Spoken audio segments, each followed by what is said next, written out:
we are going to create a reverse reverb. Pretend that didn't exist. We have these drums.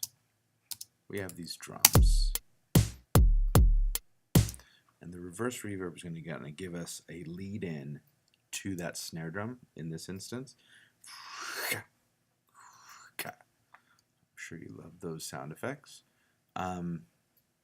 So in order to isolate the snare drum in this way of doing it, I'm just going to solo the snare drum in battery. I'm going to create a stereo audio track, and I'm going to drag down this clip and commit it. And basically, because that snare drum is soloed, that's the only thing playing out, and that's the only thing that we have isolated. Alright, so I'm going to call this Reverb for reverse reverb. Alright, so we're going to go up to Audio Suite, and in this case, I'm going to do this quickly. You can reverse it using the reverse function and render it, but that's giving us a reverse snare drum, which, I don't know, maybe it's cool enough in some instance, but what we want to do is actually go to Reverb and choose Deverb. I like a plate. Any of these work, but the density of a plate can be nice. You could use a hall. I'm going to make it 4 seconds, fairly long. I'm going to increase this input gain just so we're like getting as much verb out of this as possible. And if you see, what is different than the regular plug-in reverb that we use either on an aux or directly inserted is this reverse button. And I'm going to go ahead and click on that. And you see how that essentially just gave us the reverb in this kind of rising amplitude. And this is what it sounds like. Okay. By itself, it sounds a little funky. Listen to it with the drums. Alright, so it's a bit long. I think what I would like to do is probably cut this in half and then put at least 3/16 note of a fade in there. See what that does.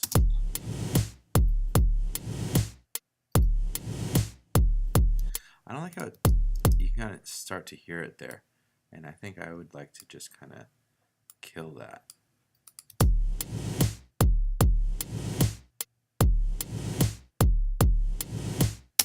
There you go. I could highlight these and could go and consolidate the clip. So we now have a reverb that's going into our snare drum. It's too loud, so I'll just bring that down here. Alright, and this is a creative thing that can get old really quickly. I'm just going to open up a quick session that I used this on. And I used it on snaps and snare drums on a pretty slow song. Well, you know, not that slow. 135, but half of that. Okay, it sounds kind of weird going into the snap, but here's the snap. And then with snare drums.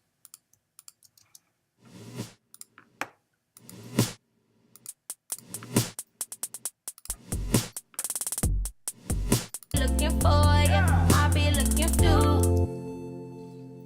Me when you know you don't want me. Why you bother me when you know you got a woman?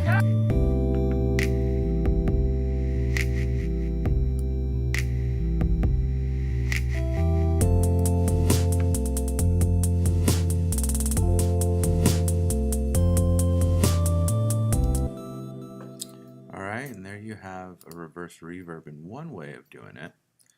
I'm going to go back into this session. I'm going to show you a different way of doing it, because that's how I like to do things. In this case, I'm still going to solo the snare. I'm going to make a stereo aux input track. So this is kind of cool just for practicing your signal flow and how to move things around in Pro Tools. I'm going to take a send I'm going to send it +1 and 2. I'm going to option click, so this is a pure 0. I'm going to make the input of the aux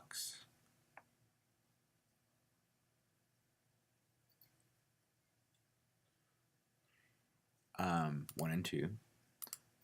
So I just was thinking in real time there for a second. So I should have reverb, okay? But I want to isolate that reverb, and I'm going to make another, actually I'm going to make a stereo audio track. I'm going to make the input of this bus 3 and 4. And I'm going to make the output of the reverb bus 3 and 4. And then I'm going to record this.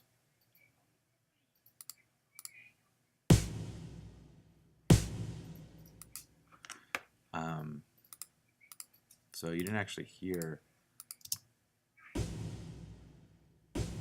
Okay, so basically this is reverb, the snare drum going through the reverb. Then I can just kind of come through here and reverse it. So it's kind of, the deconstructed version. It's the same exact thing. Just for fun, what would happen if we put the reverb through a reverb?